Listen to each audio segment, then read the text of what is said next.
Halo, what's up guys? Gimana kabar kalian hari ini?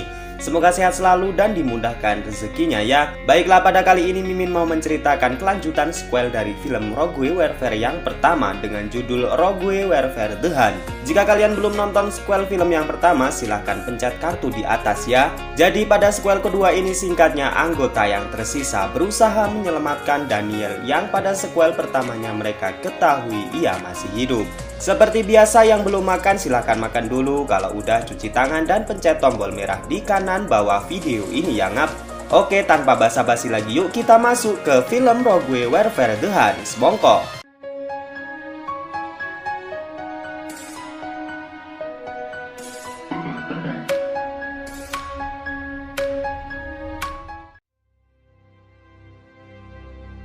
Pada awal film, kita diperlihatkan Daniel yang sedang disekap oleh pasukan teroris jubah hitam. Dan terlihat sekarang Daniel terlihat dengan kondisi yang sangat buruk. Pemimpin jubah hitam menginginkan Daniel menyaksikan teman-temannya meninggal satu persatu. Di lain sisi diperlihatkan para anggota yang tersisa sedang mencari keberadaan Daniel dengan cara menyusuri lembah dan perbukitan. Dengan bantuan senjata canggih berupa satelit, mereka berhasil menemukan titik lokasi yang keberadaan kamp pasukan jubah hitam. Dan begitu sampai, anggota tim khusus langsung membuat serangan dadakan kepada kelompok jubah hitam yang terlihat sedang lengah.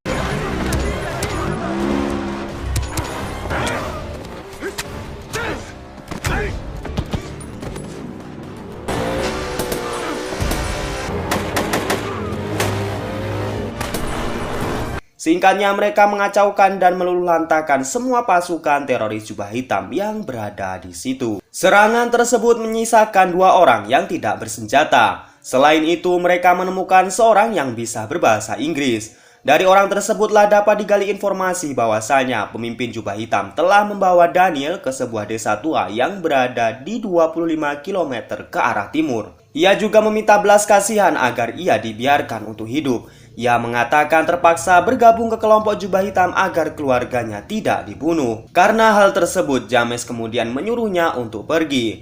Raf yang khawatir jika orang tersebut akan memberitahu pemimpin jubah hitam menyuruh Gelina sang sniper untuk membunuhnya. Namun lagi-lagi Gelina juga merasa kasihan dengan orang yang tak bersenjata dan membiarkan ia lari hidup-hidup. Singkatnya, seluruh anggota tim kembali ke markas. Briscoe kemudian mengatakan bahwa desa tua tersebut sedang mereka pantau dengan menggunakan satelit. Di malam harinya terlihat Gelina yang sedang santai karena tidak bisa tidur. Jack kemudian menasihatinya untuk beristirahat walaupun hanya sebentar saja. Lalu mereka membahas Daniel yang sudah 1 bulan lebih ia disekap oleh pasukan jubah hitam.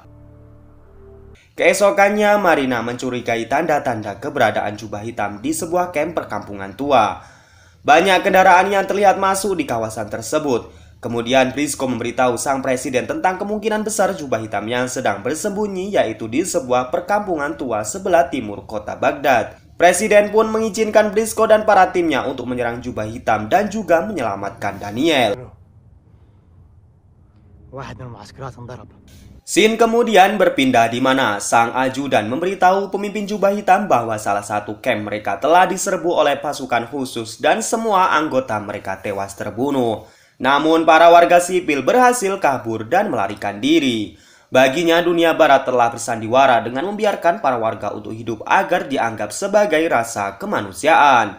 Ia juga berkeyakinan bahwa semua penduduk di tanah ini akan berpihak pada kelompoknya sebagai sesama saudara. Akan tetapi jika mereka menolaknya, itu sama saja sebagai seorang pengkhianat. Lalu sang ajudan juga mengatakan bahwa sang pria tadi berhasil selamat karena meminta belas kasihan agar ia dibiarkan untuk hidup. Kemudian pemimpin jubah hitam mengatakan ia termasuk pengkhianat dan sangat tidak layak berada di kelompoknya. Bring the American. Of course. Di markas diperlihatkan semua tim bersiap untuk mendatangi sebuah desa tua. Briscoe kemudian memberikan denahnya dan menyiapkan strategi kepada seluruh tim. Dan kemudian mereka berangkat dengan diantar sebuah helikopter menuju sebuah bukit dan dilanjutkan dengan jalan kaki. Di sini Gelina berjaga dari kejauhan dan bersiap dengan snipernya. Sementara yang lain masuk ke dalam desa. James di sini berpasangan dengan Ralph menerobos masuk, sementara Jack dan Sue menyusul dari arah belakang. Kemudian mereka masuk ke dalam sebuah bangunan dan mengira Daniel berada di dalamnya. Akan tetapi mereka tidak menemukan Daniel di sana. Dan kemudian kita disajikan dengan aksi sniper cantik dan mematikan menghabisi para om-om teroris tersebut. Namun di sini Galina diserang oleh beberapa teroris yang menembak ke arahnya bersamaan dengan perginya truk mereka. Kemudian Galina yang sekarang sudah pindah posisi memberitahu para anggota jika pasukan jubah hitam sudah mengetahui posisi mereka saat ini. Dan mereka kemudian bersiap untuk meninggalkan desa itu. Sementara itu di markas pusat, Briscoe memerintahkan sebuah drone untuk mengikuti kemana truk tersebut pergi. Di tengah perjalanan, sopir truk menyadari bahwa mereka sedang diikuti oleh sebuah drone. Untuk itu mereka mengarahkan truknya ke sebuah terowongan. Dan kemudian para anggota tim juga terlihat kembali ke markas dengan perasaan kecewa. Scene kemudian memperlihatkan kelompok jubah hitam yang sekarang berada di camp baru. Dan sang ajudan melaporkan kepada ketua bahwa ia sekarang sedang membuat bom baru. Bom tersebut dinilai lebih praktis dan hemat bahan bakar. Maksudnya efisien. Sementara di markas Amerika, Briscoe mengatakan bahwa misi yang barusan itu gagal dan mereka juga kehilangan jejak truknya. Namun ia berjanji bahwa bagaimanapun caranya Daniel harus selamat. Akan tetapi di kondisi sebenarnya Daniel sekarang seperti orang gila. Ia memainkan sebuah dahan yang ia anggap sebagai senjata api. Ia juga terlihat tertawa sendiri di hadapan pemimpin jubah hitam. Tak habis dengan itu, Daniel kemudian dikeluarkan dari kurungan dan dibawa di atas bukit. Ia juga dibohongi bahwa teman-temannya sekarang sudah mati. Daniel juga disiksa dengan cara diikat di sebuah tiang di bawah teriknya matahari. Kemudian beberapa jam kemudian ia diguyur air dan dibawa kembali ke dalam kurungan. Daniel terus ditekan mentalnya dengan cara membunuh pria yang dibiarkan hidup oleh pasukan khusus di hadapannya. Dan di sini terlihat Daniel sangat shock dengan hal tersebut.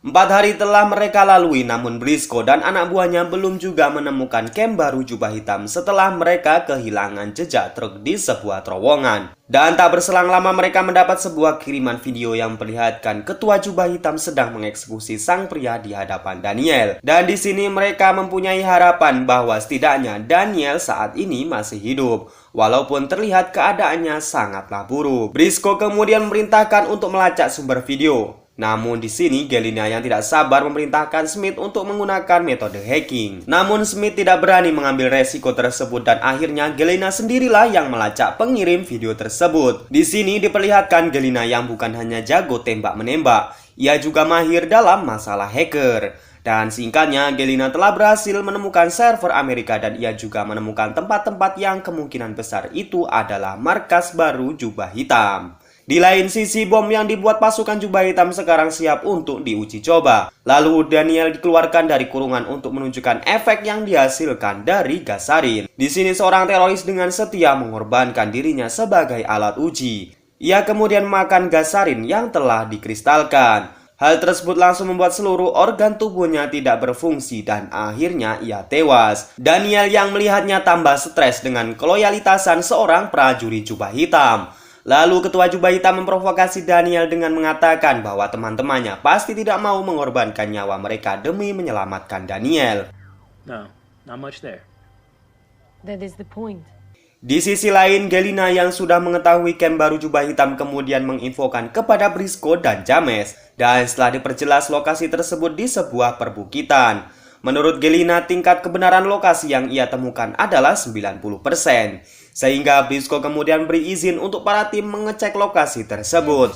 Tetapi tanpa mereka ketahui, di sini kelompok jubah hitam sudah berkemas untuk pindah tempat. Di atas bukit, sang ajudan beritahu ketua bahwa mereka siap untuk berangkat. Dan ketua jubah hitam sudah tidak sabar lagi dengan kebebasan negaranya setelah mereka berhasil memenangkan peperangan ini. Ketua jubah hitam kemudian mendatangi Daniel dan memberikan sebuah pistol kepadanya. Saat sang ketua pergi, Daniel mengalami dilema. Namun saat pelatuk ia tarik.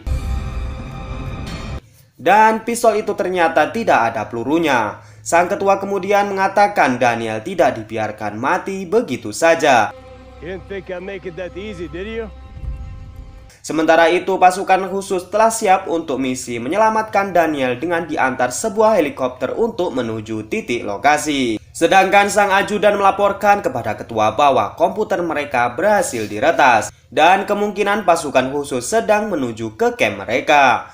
Dan sang ketua menyuruh anak buahnya untuk bersiap menyambut mereka. Selain itu, mereka menyuruh anak buahnya untuk segera mengeksekusi Daniel di sebuah bukit, karena ia dinilai telah banyak mengetahui rencana dari Jubah Hitam. Dan ketua Jubah Hitam dengan santainya pergi dengan truk yang telah disiapkan. Singkat cerita, para pasukan telah sampai di lokasi. Mereka melihat ada pintu yang menuju terowongan bawah tanah. Namun tanpa sepengetahuan mereka, dua teroris sedang membawa Daniel untuk dieksekusi. Kemudian kita diperlihatkan aksi pasukan khusus yang memasuki terowongan dan melumpuhkan beberapa teroris di sana.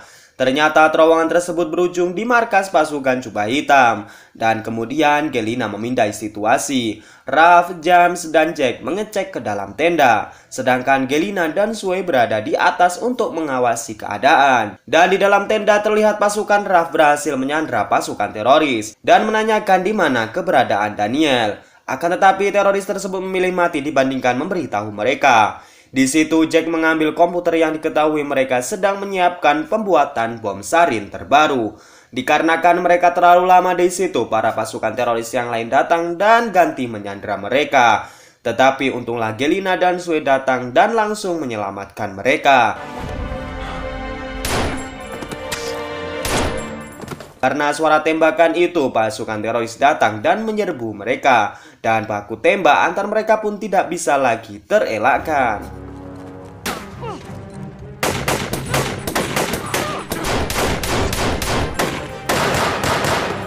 Ralph dan James kemudian melihat kurungan Daniel. Namun karena di dalamnya kosong, mereka berdua kemudian mencari ke atas bukit. Dan tepat sebelum para teroris tersebut akan mengeksekusi Daniel, tiba-tiba James dan Ralph menolongnya tepat pada waktunya. James kemudian mengabari markas bahwa misi kali ini mereka sukses. Namun Daniel terlihat depresi dan sangat syok. Mereka pun bergabung kembali dengan timnya Gelina dan segera pergi dari sana. Tapi tunggu dulu, para pasukan teroris tersebut tak semudah itu menyerah. Mereka terus menyerang pasukan khusus di sepanjang perjalanan. Dan pada adegan ultimate-nya, Jack melemparkan sebuah granat ke kerumunan pasukan Jubah Hitam yang membuatnya ambiar tak karuan.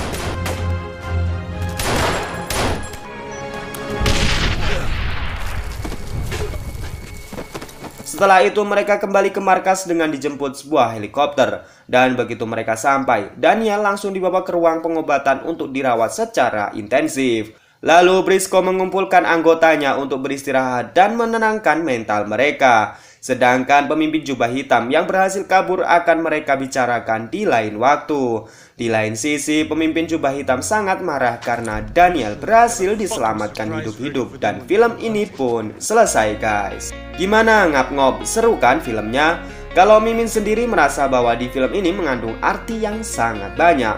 Selain sebuah perjuangan, persahabatan merupakan kunci dari sebuah keberhasilan. Saya Naja undur diri dan wassalamualaikum warahmatullahi wabarakatuh.